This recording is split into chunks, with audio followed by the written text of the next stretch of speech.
Today's story, The Island, the Book of Survival.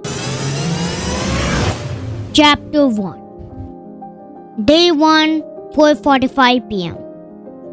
They had survived 40-foot waves, an explosion, and fire at sea, and a week adrift on a tiny raft. But now, Luke, Haggerty, Chyla, Swan, and Ian Sikorsky faced their greatest challenge so far: a coconut.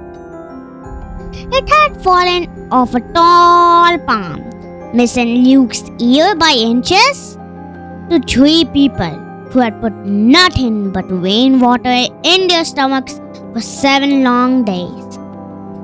It represented what they needed the most: food. Chyla, the city kid, turned it over in her hands. Where's the opener on this thing? What do you escape? Except Luke shot back. A pull tab? It was a joke, but it underscored the tension and fear in the group. Will Greenfield, the 4th survivor, lay unconscious and unmoving on a beach not far away. But he needed medical attention. Probably they all did. But they were far from any doctor or hospital, stranded on a what? It had to be an island.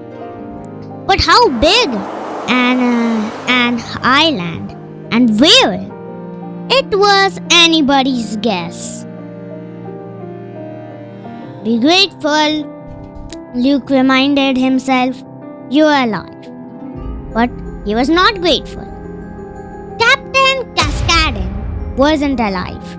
Lisa Greenfield and JJ Lane weren't alive. Luke felt their absence in his every breath, an overwhelming sadness that weighed on him as heavily as exhaustion and dehydration. What was so special about Luke? Then he deserved to live when others had perished. Why was he still here? Good luck.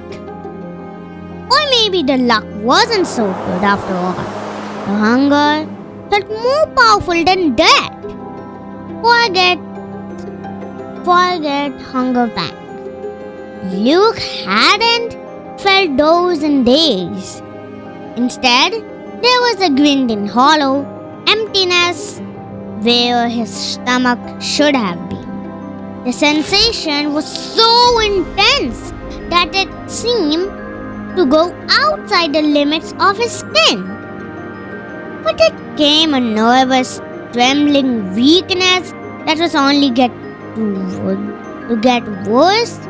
And here was this coconut. You have to break it, explained Luke, banging it on a damp ground. You have to get to that tough skin. He snatched up a rock and began bashing it against the greenish shell. It takes patience. He picked it up and hurled it at the tree. Open, you miserable rotten! It bounced off it, whack, and hit the ground, unbroken. Ian spoke up.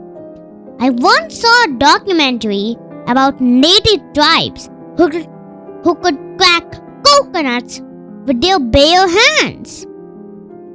Did you bother to find how they did it?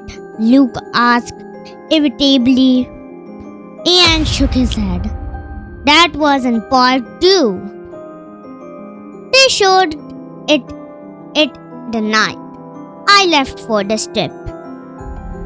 The three exchanged a stricken look. It was hard to believe that barely 2 weeks ago they had been safe at home, packing for charting a new course. A month-long boat excursion meant to help troubled youth. Chala sounded slightly hysterical. It's like starving to death at Thanksgiving dinner, she cried. She picked up the falling coconut, spun around and hurled it like a discus into the jungle. Crack! It broke! Exclaimed Ian. I heard it! The rush into the dense trees, but their coconut was nowhere to be seen. Vines and underbrush snatched their legs. Luke grabbed a branch and began hacking away at the tangle. The coconut! The food! It had to be down here somewhere.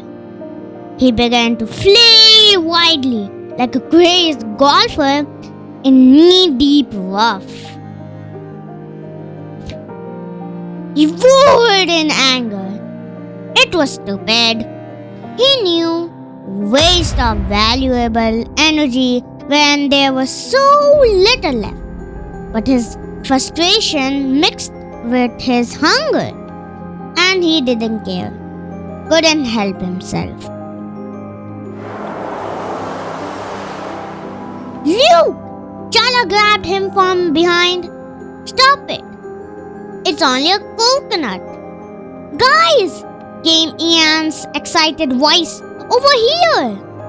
They followed his call to a small grove of leafy tropical trees and shrubs. There, the younger boy was gathering an armload of strange green fruits that had fallen to the ground. Chala winkled her nose. What stinks? These are durians, Ian explained breathlessly. They have a strong odor, but they are fruit. He broke one open against a tree trunk and handed half to Luke. The powerful smell tripled. Luke stared at it. You're kidding, right? The thick skin was covered in spikes. It looked more like a deadly weapon than a fruit. Chala accepted a piece, handling it as if it might explode. But how do we know it isn't poison? Ian plucked out a gigantic seed and began to eat the grayish mush around it. There was this documentary on TV. He began, mouthful.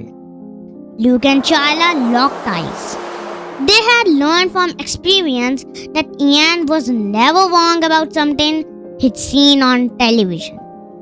His stockpile of knowledge had saved their lives more than once on the raft. They fell on the orphan like starving sharks. It wasn't good, Luke reflected. It wasn't even acceptable. But in his voracious hunger, he barely noticed gorging himself on fruit, the consistency of grit pudding, but with an odd garlicky flavor. Back home, he wouldn't have given the stuff table room, but here he ate greedily, even crunching the walk-hard seeds because Ian said they needed the protein. The feast soon turned into frenzy. After no food for so long, once they started eating, they couldn't stop themselves. The trees stumbled around the grove in a fever of appetite, tripping and falling over the dozens of discarded winds, even as they rushed to break open new fruit. The rough spikes scratched their knees and shins, yet none of them felt the sting. Nothing mattered. Nothing but the breathless race to get on the outside of as much nourishment as humanly possible. as he stuffed himself. At long last, Luke could feel his stomach again, back where it belonged and comfortably full. The sensation came along with something unexpected, sudden, overpowering sleepiness. All at once, his eyelids were so heavy that he couldn't keep them from closing. Drowsy panic. Had they poisoned themselves? The other must have experienced it too.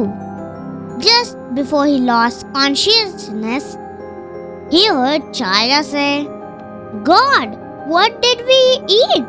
I can't stay awake." Seconds later, the three of them lay motionless, the remnants of the feast still scattered around.